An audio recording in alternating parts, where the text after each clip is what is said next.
Hey guys, Robin with Big Doodle Dreams, and we are obviously getting so close to Halloween right now. It's really awesome.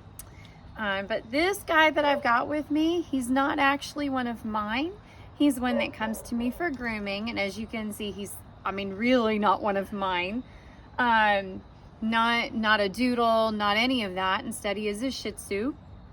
But the subject of this video has to do with Dewclaws. And I wanted to have a example of a dog that had not just front Dewclaws, but also had the rear Dewclaws.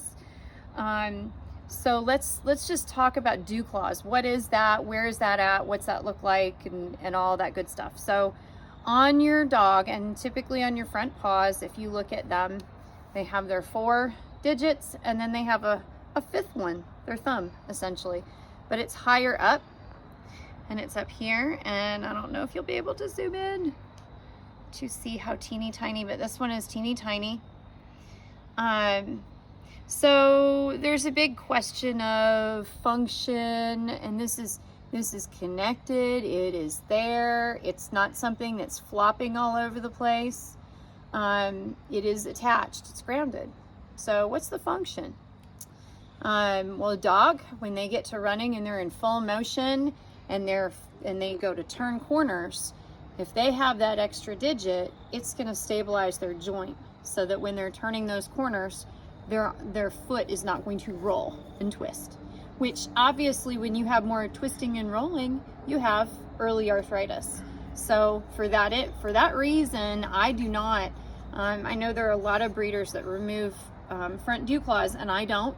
I don't think it's a good idea. I think that's there for a purpose, and it really has a reason to be there. So that's your front Dewclaw.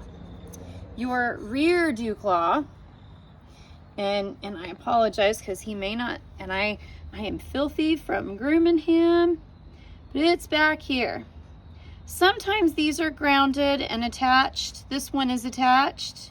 I'm going to tell you the one on his other foot, if I can get to it, it's not attached, it's dangling. It actually has more of a dangling type stuff going on. So these are typically removed. They are genetic.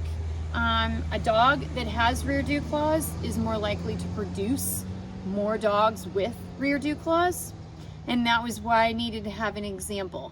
At this point, I've been doing it long enough that I'm intentionally, when a litter is born and I know I'm going to keep a puppy, I'm looking at certain things because Dewclaws are visual.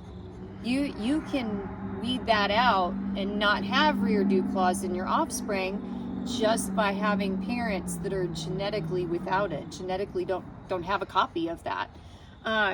So his instance, he's got his rear Dewclaws, and they're back here. They don't have the same function just because they're not as attached. So that full gallop, full motion really applies mostly to your front Dewclaws and not to your rears.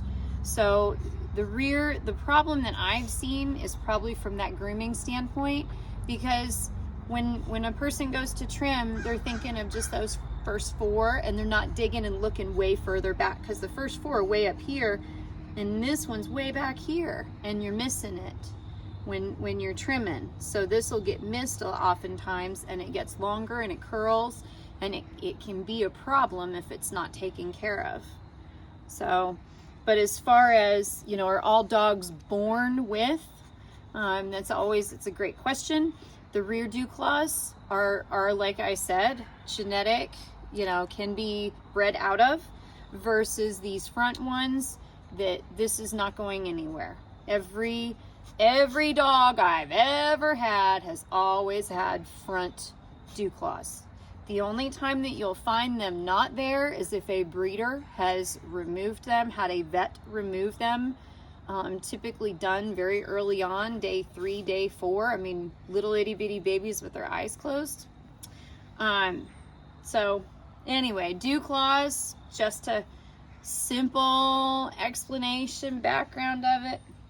Yes, we're waiting. Your daddy's gonna be here very soon. Yes, he is.